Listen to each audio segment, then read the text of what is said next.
Buenos días muchachos. Voy a utilizar esta estrategia con el fin de que tengan herramientas para que puedan de pronto asimilar con mayor significancia el proceso del tema. Estoy utilizando una aplicación que se llama Screencast. Este Screencast es una versión gratuita y el tiempo de duración del video es limitado, entonces por esa razón voy a tratar de aprovecharlo al máximo. Recuerden que estamos en el concepto de tabla de frecuencia. Aquí están unos datos que están expresados o recolectados en un instrumento que se llama distribución de datos. Como primera instancia, y recordamos de que los datos son variables medibles. Las variables pueden ser cuantitativas o cualitativas. En este caso son cuantitativas de tipo continua. Recuerden que están expresadas en forma de número decimal. Y dentro de los decimales está expresado en décimas. ¿Por qué está expresado en décimas? Porque solamente hay una cifra después del punto decimal. Segundo paso, vamos a organizarla de menor a mayor.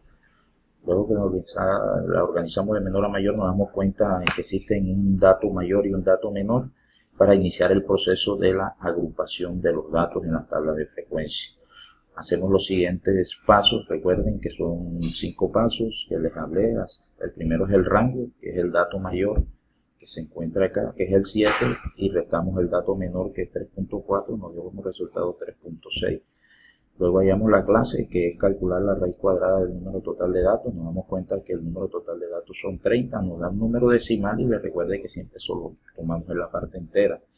Luego la amplitud es dividir el rango entre la clase, nos da este decimal, y les recuerdo que aquí se aproxima de acuerdo a la estructura del dato. Como los datos van expresados en décimas, nosotros tenemos que expresar la respuesta de la amplitud en décimas, pero nos damos cuenta que está expresado en centésimas, para que quede registrado de manera significativa de acuerdo como está el resultado.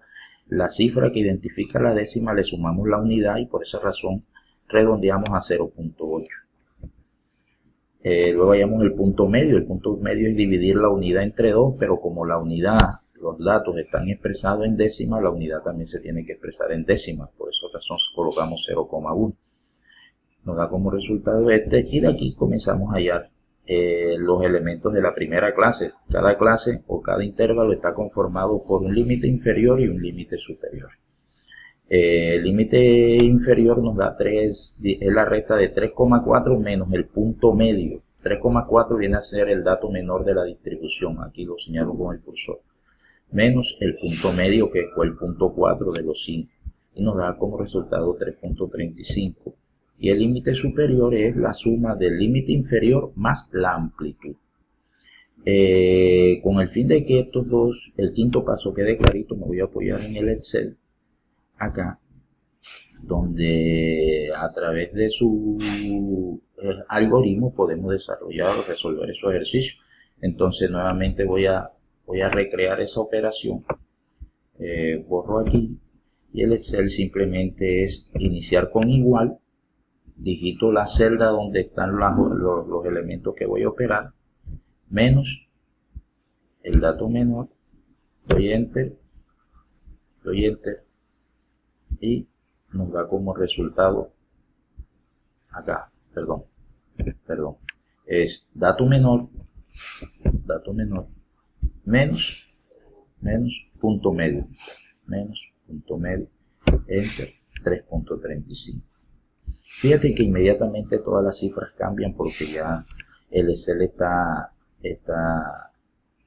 formulado.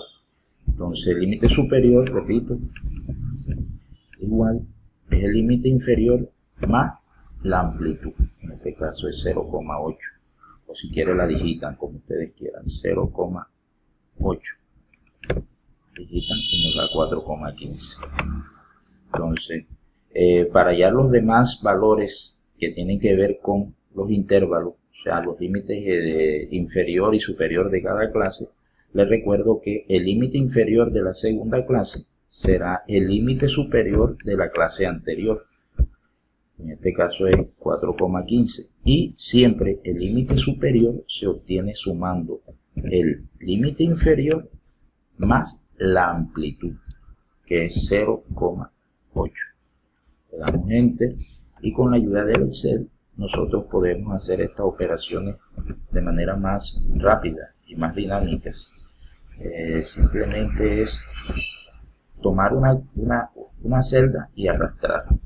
Aquí arrastramos esto hasta acá, ya sabemos que nos da hasta ahí, hasta aquí, perdón, y nos da el resultado. Recuerden que el límite superior de la última clase tiene que ser mayor que el dato mayor de la distribución.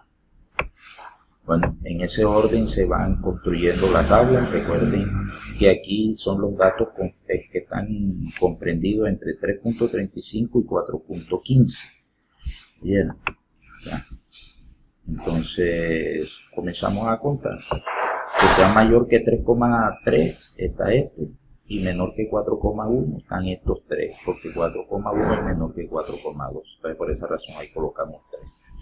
Luego, a partir de aquí, del 4.2, que no sea mayor que 4.9. Entonces serían 7, 8, 9, 10 hasta aquí. Ya 5,2 es mayor. Y entonces de esta manera construimos la frecuencia absoluta. Y luego vamos a construir la frecuencia relativa. Recuerden que la frecuencia relativa es la división entre cada dato de la frecuencia absoluta entre el total de datos. Vamos, gente, arrastramos. Aquí nos da un error que debemos corregir por las mismas fórmulas del Excel. Cuando nos dé así, hagamos lo siguiente. Ya les digo cómo vamos a hacer. Déjenme borrar estas operaciones que están aquí. Borramos. Y aquí, donde nos dio el resultado, damos doble clic. Y donde está la F del denominador, lo encerramos en signos pesos. Le encerramos el signo pesos para corregir la fórmula. Damos Enter y ahora damos Enter aquí y ahora sí arrastramos hasta aquí. Y fíjate que sí nos dio el resultado. Entonces ya saben cómo se halla la frecuencia absoluta, la frecuencia relativa y el porcentaje. Entonces, lo que quería aclararle era que a través del tutorial quiero recordarle cómo se conforma o cómo se construyen los intervalos. Me regreso al Power y sigo el proceso. Entonces, es el paso anterior. Entonces aquí ya queda registrada toda la tabla de frecuencia. Ya saben que aquí frecuencia absoluta es ir sumando con la frecuencia absoluta acumulada es sumando con la frecuencia absoluta 3, después sumamos 3 más 10, 13, 13 más 6, 19, lo mismo que la frecuencia relativa acumulada, y esta aquí, el porcentaje, es multiplicar la frecuencia relativa, o sea, pi minúscula, por 100, y nos da este resultado.